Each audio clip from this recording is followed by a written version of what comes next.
ازيكم يا حلوين، عاملين ايه؟ تعالوا نصلوا على رسول الله كده ونبدأ مع بعض ونعمل الكوسة القمر دي.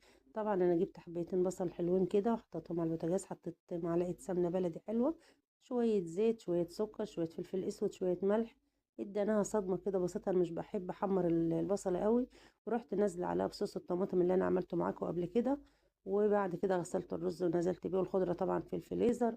وما شاء الله، عايزة اقول لكم الريحة، التسبيكة بتاعة المحشي بتاعتي يعني. الحمد لله، الحمد لله، فضل من ربنا. حلوة جدا، ما شاء الله.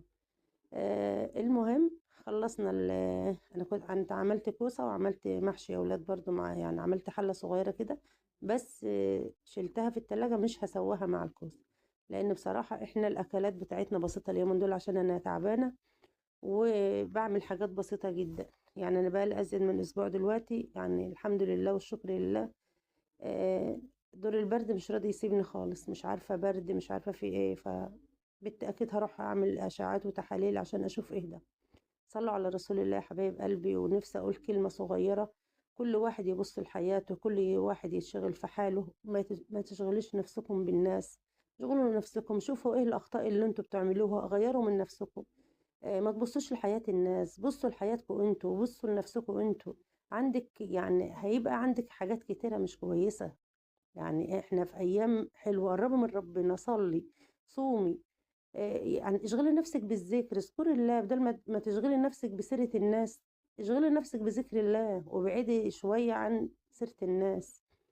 يعني انتوا بتشيلوا، يعني بتشيلوا سيئات واحنا بنشيل حسنات. فما شاء الله خلصت اللي سويتها يا ولاد ودخلتها الفرن، وطلعت بالجمال ده، ما شاء الله ولا قوة الا بالله. انا بتكلم عشان في ناس شاغلة نفسها بيا وبشغلي وفيديوهاتي.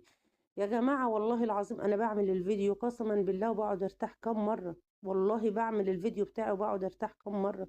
لأن أنا فعلا تعبانة. ماشي، أنا بقول تعبانة لربنا مش للعبد. لأن العبد ده ولا شيء. تمام. فكل واحد يتشغل في حياته، كل واحد يتشغل في البلاوي اللي عنده، في همومه. في رعاية الله يا حبايبي.